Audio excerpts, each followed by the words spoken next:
ще представя данните за новите терапии в миастения гравис. И когато започнах да създавам тази лекция, всъщност попаднах на нещо много оптимистично. След това пък не ми стана толкова оптимистично. Да, благодаря ви. Ще ви обясня защо първо ми стана хубаво, после не. Както и на предишните форуми съм казвал, един проблем, за да можем да го разрешим, трябва да знаем, да се опитаме да вникнем в този проблем и да разберем защо той съществува изначално. Със сигурност се повтарям това, което казаха и колегите преди мен. Автоимунно заболяване, антитяло медиирано, което като резултат на целият процес води до мускулна слабост. До това вие да не можете да изкачите стълби, да не можете да преглъщате, да не можете да дишате и така нататък. Защо се случва това? Защото имаме един нервно-мускулен синапс, който нервно-мускулен синапс има три структури с сложни думи анатомично обяснени, но тук в тази така наречена пресинаптична мембрана това е завода, който отделя ацетилхолин. Този ацетилхолин тук се струпва. Това си го представете като един склад за продукция и по синаптична цепка тези розови рисунки, това са рецепторите или купувачите. Рецепторите са вашите купувачи, които купуват и взимат този ацетилхолин, в резултат на което, създавайки секционен потенциал, той като резултат има възбуден или задържан ефект и контролира нашите функции, за които ние дори не се замисляме. Рядко заболяване с два пика на проява на болестта между 20 и 30 година, където нежният пол страда повече спрямо мъжкия 3 към 1 и втори пик 50 до 75 годишна възраст. Тук е мъже-жени 3 към 2. Интересен случай от моята практика е една жена, може би около 60 няколко години, която дълго време в лекари от доболнична помощ и болнична помощ в град Карлово се лутат между множествена склероза, миопатия, възпалителна полиневропатия и така нататък. В крайна сметка пристигна в нашето отделение негативни антитела, негативна електромиография. Сега, антитела, имам предвид ацетилхолин и мускулна тирозинкиназа, не сме се впускали в дълбочина за други антитела. Имахме леко разминаване колегите. Те казват, тя е серонегативна миастения гравис. Аз не бях съгласен, но така или иначе направихме резонанс. Жената се оказа с множествена склероза. Така че много заболявания могат в някакъв момент да евитират миастения гравис или обратното. Така, трябва да се мисли за всички възможности. Така, патогенезата също беше спомената. Много подробно и нагледно гледахме за тимусната железа. Виждаме, че 85% от пациентите с миастения гравис са с хиперплазия, 15% с тумори и това, което професора спомена, че премахването на тимусната железа не е панацея. Тоест, не очаквайте, че като ви се премахне железата, вие ще изпаднете в една ремисия, на която ние се вижда края. Пожелаваме го това да се случи, но обикновено не се случва така, защото има антитела, които остават. И ние не можем точно да фиксираме. Днеска ви диагностицираме и това да е точният момент, когато вие сте започнали да боледувате, че да махнем железата, за да няма нито една така ще кажа, патогенна молекула, която да не е преминала в периферията. Така че това трябва да се знае. И достигаме до разковничето на нашия проблем.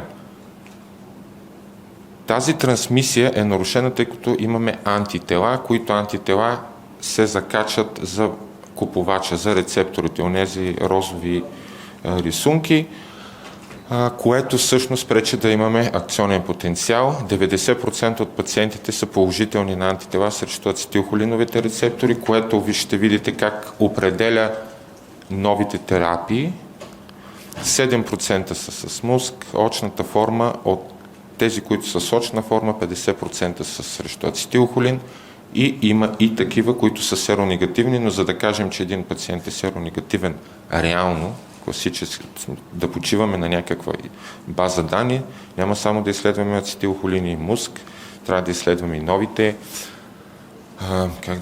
рецептори, които се смятат, че имат отношение към болестта. Важно е да се знае, че дали сте позитивни или негативни на някой антитяло, в крайна сметка много не променя това как ще протича вашето заболяване и до някъде няма голяма разлика по отношение ефективност на прилаганата терапия, но това, разбира се, последното търпи промяна, тъй като терапиите тепърва навлизат. Така, това са сложни неща, които и аз като доцент Димитрова не мога, ние така сме свикнали да си схеми да си представяме, да поставяме и да говорим сложно. В крайна сметка, какво се случва? Здравият човек има едни автореактивни клетки, които Господ така е направил, че те си стоят и си спят някъде и си почиват. Как това се случва? Има си регулаторни механизми, които няма да ги обясняваме. Но става нещо, дали ще е фактор на външната среда, дали някой е кихнал срещу вас, вие сте се разболял и след това се случва нещо. Тези спящи почват да се събуждат и решават, че сега ще покажат на какво са способни. Те са способни на това собствените клетки да атакуват собствени други клетки. Все едно вие да почнете да се хапите и да си викате, страхотно се чувствам. Това нещо води в крайна сметка до производството на антитела, които блокират, казах, рецепторите. Целият този процес, т.е. вие да започнете да се самоизяждате, всъщност не само при миастения гравидис, а при автоимунните заболявания като цяло, е една игра на баланс между едни цитокини, т.е. молекули, които насочват процеса. Дали към по-лошо ще го насочат или към по-добро. Когато човек е здрав, балансът е перфектен, физиологичен, нищо не се случва, но когато има пациента, имунната система излезе извън баланс, тогава провъзпалителните цитокини или молекули всъщност те наливат масло в огъня, така че те взимат основно участие в целия този процес. Опитах се да обясня стъпките горе-долу, как се стига до диагнозата миастения гравис. Сега тези стъпки определят терапиите. Терапиите са насочени към една от тези стъпки. Целта е ефекта на доминото да бъде пресечен в някоя от тези стъпки.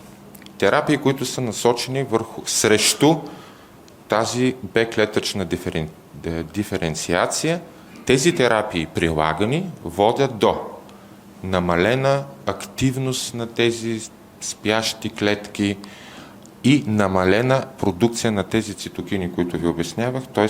по-малко да имаме проинфламаторни цитокини. Терапии, които са насочени към комплементните инхибитори, най-общо казано, тези рецептори, които ви показах, те са забучени в тая постсинаптична мембрана. Тези комплементни инхибитори правят така, че самата мембрана да не бъде увреждана допълнително. Рецептори т.е. терапии срещу този неонатален FC рецептор, той е много интересен и важен. Защо?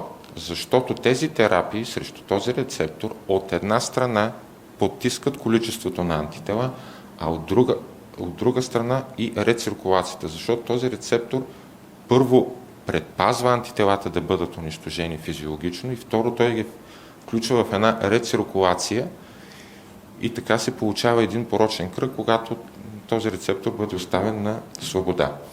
Виждаме и терапии срещу автореактивните клетки, срещу плазматични клетъчни популации. Всички тези терапии на някакво ниво всъщност се опитват да пресечат доминото.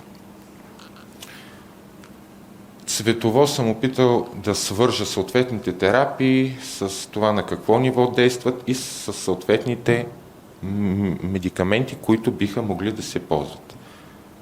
Не се вълнувайте позитивно излишно, много имена има, но много малко от тях намират приложение, което е на база медицина на доказателствата, но посоката е правилна. Така. Аз ще представя само тези терапии, които са одобрени на американския пазар, на европейския пазар или на двата пазара, и в края на всеки слайд за всяка терапия ще разберете защо съм хем се въодушевих, пък после не толкова. Сега, ритоксимаба, доцент Димитрова спомена, анти-CD20 моноклонално тяло. Действието потиска лошия автоимунен процес. Опитва се да го потисне. Как се прилага? 1000 мг на първи, на 15 ден с поддържащи инфузии в тези два дозови режима. Разбира се, и според това пациента как отговаря на тази терапия. В някои от страните това е off-label терапия, в други страни си е официална терапия. Защо това се случва? Тъй като медицината на доказателствата е противоречива в това доколко този медикамент реално помага и доколко не. Започвам с тези пациенти, които са най-голямата група, ацетилхолин положителни. Това са две проучвания. Последното, BEAT-MG, е абсолютно негативно по отношение използването на ритоксимаб и това вие да се чувствате по-добре спрямо контролната група от плацебо пациенти. Друго проучване, Риномакс, от 25% 71 са постигнали стабилизиране на състоянието по клас 1-2. Това е една комбинирана скала. Но няма разлика по отношение на тези скали. Това са скали, които наобщо казано оценят вашите възможности физически в ежедневието. Тоест, колко сила имате в крайниците, как се справите с ежедневните си дейности, а това са скали, които са приети за оценка на ефективност. Така че стабилизиране на състоянието е едно, но това стабилизиране в случай не резонира с тези скали. По отношение на мускопозитивните пациенти, виждате 55% от тях са постигнали стабилизиране на състоянието клас 4 или ритоксимаба със сигурност има някакво приложение, но вероятно предстои да се идентифицира някаква точна група от пациенти с миастения гравис, които биха имали най-добър отговор. Нали, не който се събуди, аз съм с миастения гравис, ще да си прави ритоксимаб, защото то не е като аналгина, нали, има си странични реакции.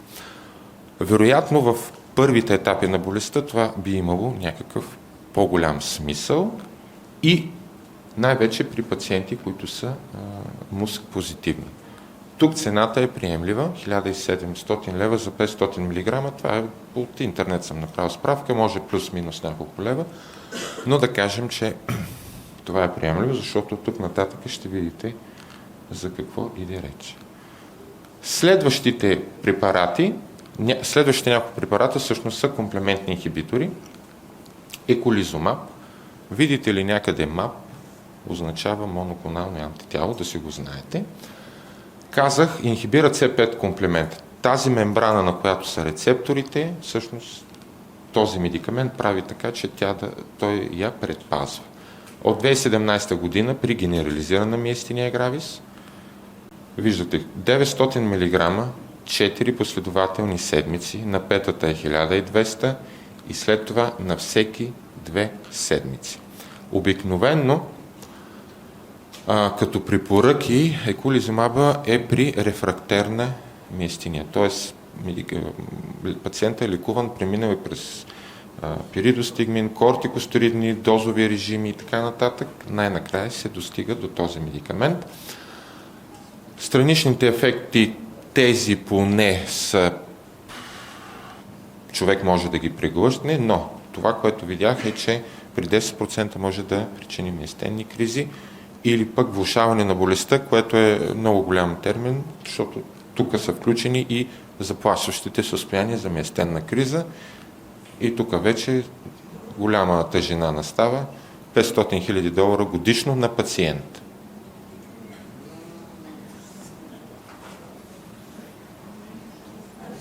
Без коментар.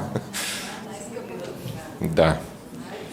Най-луксозната. Аз почвам от най-луксозното към по-малко луксозното. Така. Следващият медикамент, който е същият като комплементен инхибитор, е раболизумаб. От 2022 година една инфузия на всеки 8 седмици, плюс-минус 6 до 7 пъти годишно, за да се покрият месеците. Тук виждате, че този медикамент има реална ефективност доказана, тъй като по отношение на тези скали имаме статистически значимо подобрение. При нас, като кажем статистически значимо, това означава, че сме открили светия грал за нещо, което си изследваме. Няма ли статистически значимо, сме се провалили в научните си търсения. Тази терапия, поне в света, се третира, т.е. се приема като трета линия на лечение. Т.е. трябва всичко друго да сме изразходвали като възможности, за да започнем да използваме този медикамент. Най-важният сериозен страничен ефект са менинококови инфекции, което ще ви изисква вакцинация, и другото, което ще изисква, са едни $460,000, за да си позволите, нали, лечението с този медикамент. Естествено, пациентите в Америка и така не си ги вадат от джоба, но там има не знам колко здравни каси, които завъртат едни пари и нещата се случват. Зилокоплан от 2023 година при ацетилхолин само. Дозата е 0,3 мг на килограм дневно субкутанно и 3 дозови режима според теглото. За 56 кг са 16 мг, до 76 са 23, над 77 32 мг дневно. Отново доказана ефективност, отново трета линия на лечение, след като сме пробвали всичко друго. Това е, според мен, дневната цена. Дневна цена. Дневна цена, умножавайте по 365, или на цикъла, може би. Доста му се чудих, но така, това са сумите, които извадих, каквото и да означават. Дали е дневна? Ако е дневна, става много скъпо, според мен. Както и да е. Така. Парите са сериозни, без значение, дневен цикъл и така нататък. Сега, тези неонатални FC рецепторни инхибитори, Евгартигимод. Защо така е хубав този медикамент? Защото намаля количеството антитела с до 75% и се предполага дозозависим ефект. По-висока доза, по-голям ефект. 21 FDA, т.е. в Америка, 22 ЕМА в Европа, при ацетилхолиновите пациенти, т.е. позитивни срещу антитела срещу ацетилхолин. Два начина на приложение, инфузионно или субкутанно, веднъж седмично при 4-седмичен цикъл, който е последван от почивка. Това, което всъщност така, няколко пъти го прочетах, но подобрение се отчита независимо от антителния товар. Независимо дали антителата ви стоят или са паднали. Къде отиде сега? Да. Ефективност е налична, което е много хубаво. $450,000 при 13 средно терапевтични цикли годишно. Ние тук говорим с мащаб. Розалиноликсизумаб, отново FC рецепторен инхибитор. Не, това го чакайте. Така, това го казахме. Не, така. Розалиноликсизумаб е FC рецепторен инхибитор. От 2023 година е тук вече и при двете. И при ацетилхолин, и при МУСК, което обхваща и другата част от пациентите. До 50 кг са 420 мг подкожно, 6-седмичен цикъл. до 100 кг са 56 и над 100 са 840. Статистическо доказано подобрение, главоболие, диария и температура. Един от 83 пациента от съответното проучване е развил асептичен менингит.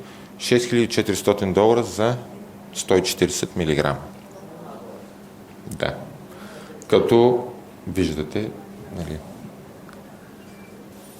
нещата как ще се случват. Сега, това е хубаво. Имаме, не ги броих, 6 или 7 медикамента, които са одобрени от двете най-важни институции, FDA и EMA.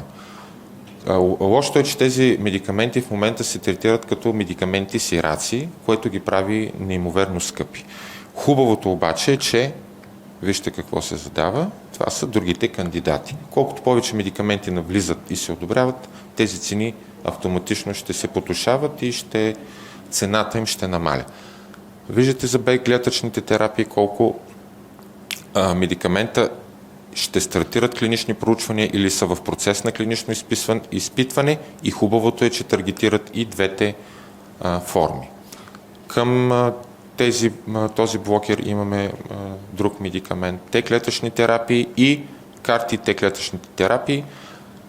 За добро или за лошо съм консултант на колегите онколози в Пловдив. Искам да ви кажа, че те разполагат с невероятен избор. Просто аз им завиждам и от опита ми с тях този тип терапия, карти Т-клетъчна терапия в онкологията намира много добро приложение. Всъщност това са едни лабораторно променени молекули, така ще ви го обясня, които ви ги вкарват в организма и те са като GPS. Отиват, намират в случая, да кажем, лошата клетка и казват довиждане. Този медикамент, на него му предстои да започне някакво клинично изпитване. Така че светлината е все по-ярка в тунела. Въпросът е, тази светлина ние в нашите условия какво ще я правим.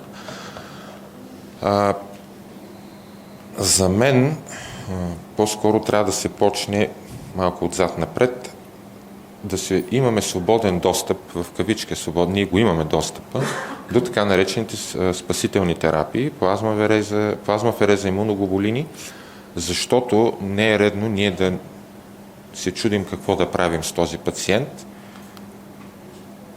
поради факта, че тези пътеки, по които се работят тези медикаменти, продължават да бъдат недофинансирани. И от моята практика, колегата тук спомена, че е спасила пациентката от интубация с имуноглобулин, но в моята практика тези две терапии аз ги оставям наистина за накрая. Защото сумите не са малко и по някой път заделените пари за нещо, както всеки се заделя някакви пари, всъщност за много хора са единствените, които имат и им остават. Аз лично не мога да гарантирам, че да, ще ти направя това и ти ще излезеш на крака и все едно не е било. Защото ако е млад човек, добре, има само миестиния. Ако е възрастен човек, има още 23 болести, които са закачени при него. Така че апела към колегите и към пациентската организация, оставете ги $500,000. Тези медикаменти ще дойдат. И повече ще дойдат и нещата ще се регулират. Но докато не оправим това, ние действаме от краката за главата. Нека да има критерии. Аз апелирам всеки, т.е. да има подбор на пациенти, които са подходящи за спасителна терапия. А не сега тук всички ти гледам, здрави сте, пушим цигари. За какво ви е този имуноглобулин или плазмаферез? Защото леко ви е спаднал клепача, ще пипнем някоя доза, нещо, ще го избутаме. Но да сме свободни ние лекарите, а не да се мислим всяко да правим. Така че от мен е толкова. Благодаря ви за вниманието.